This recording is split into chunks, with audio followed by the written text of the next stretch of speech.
Arsenal will win the Premier League. Now, you might be thinking it's over. City have a point more than Arsenal and a game less than Arsenal in the Premier League.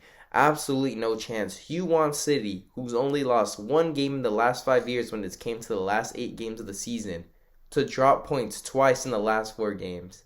No chance is what everyone's saying, but I believe otherwise. Arsenal will win out. Brighton at home, win. Nottingham Forest, win. Wolves win. 90 points right there. That's what Arsenal will have. Then you're going to look at City. They have games in the Champions League. They have the second leg against Real Madrid. Beautiful result for Arsenal. It's a draw at the Santiago Bernabeu. So that means City will go all in the second leg. And they know they rather win the Champions League than the Premier League. And not only that, they've got one more game in the Premier League left than Arsenal. So they're going to play this weekend against Everton, who just put it up a 6-1 win. 6-1 against Brighton. They just beat Man United.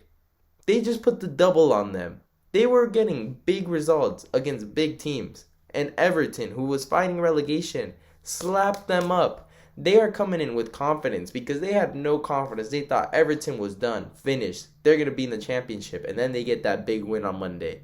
Now, they're going to come in against City, who I believe they can get a draw. A draw. I believe Everton will draw with City. Beautiful result when that happens. Now, 2 points, games in hand, none of that exists anymore. It will just be 2 point difference between Arsenal and City.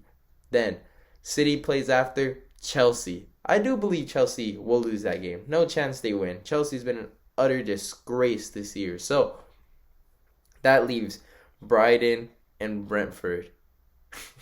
And hear me out. Hear me out. Brighton will beat Manchester City. They will. City's going to beat Brentford, but Brighton will beat City. And I'm telling you this right now because City, win or lose against Real Madrid, they're going to be exhausted. They're going to play every single game in every competition. Obviously, if they beat Real Madrid, they're in the Champions League final, but they're going to be exhausted. They're going to play nearly every single game. They've played a lot more games than Arsenal, and they're going to come into that game exhausted. They're going to get shocked by Brighton, who are going to have European football on the line. They right now are in contention to play Europa League, even Champions League. But with the loss against Everton, the Champions League possibility is over. But they're going to be fighting for Europa League / Conference League football. And that would be absolutely beautiful for that team, Brighton, which is a small team.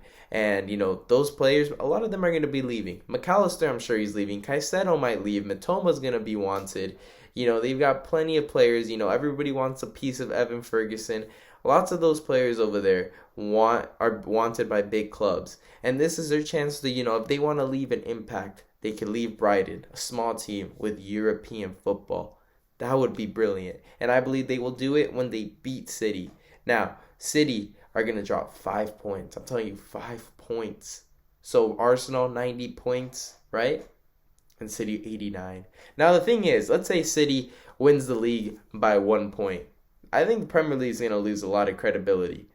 Or if City win the league by 1 point. Because Brentford, Arsenal, if you don't remember, they forgot to draw the line. And it ended up when they checked after the game that Brentford player was offsides. And it shouldn't have been scored. And it should have been 1-0 Arsenal. So they were robbed 2 points. And if City wins it by 1, I believe the Premier League is going to lose a lot of credibility. It's going to be a lot of hate. Because everyone's going to look back at that and be like, how could you guys implement VAR and not be able to get even VAR right?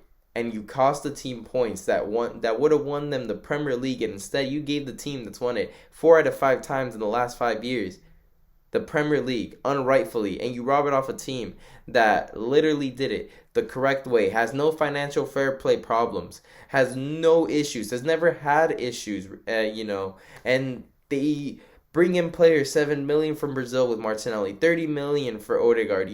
They built players. They should have won the league, and you rob it off them. It's like David versus Goliath, and you gave Goliath a gun. It's utter nonsense what the Premier League did there. At least give David a chance, and he's winning, and then you give Goliath a gun, and it's like, mate, what What is Goliath doing to you behind closed doors that made you want to have him win? You know what I'm saying? But it is. I mean, it shouldn't be what it is. I usually say it is what it is, but it shouldn't be what it is. Arsenal should have two points more than they have right now. They should be first place at the moment with City a game in hand. But it's a disgrace. I look back at that Brighton. It pains me because City gets the benefit of the doubt every game. You look at the first leg, Real Madrid City. City shouldn't have scored. If you check, the ball went out. It's a problem when these guys are getting the benefit of the doubt against Real Madrid. Real Madrid, who are one of the teams that I will admit gets the benefit of the doubt. Before VAR, they had a lot of questionable calls always go their favor. Even with VAR sometimes. Them in Barcelona are there for, bias with referees, getting the benefit of the doubt. I think Barcelona a little bit more than Real Madrid though. But Manchester City gets the benefit. There's, when it comes to benefit of the doubt, and, a little bit of like favorism, there's Real Madrid and Barca right here. And then there's Man City. And then there's a pile of crap, and then Arsenal. That's literally how it works. It's nonsense. I don't understand what's the bias. What kind of like you might think, oh, the referee was a childhood fan of like Man City, that's why he's benefiting Man City. No way. Nobody was a childhood fan of City.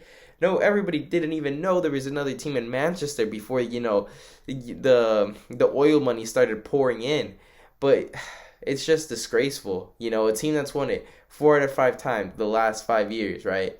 Needs the referees to give them calls in their favor to be able to win the league. That's what I'm going to be saying if City wins it by a point.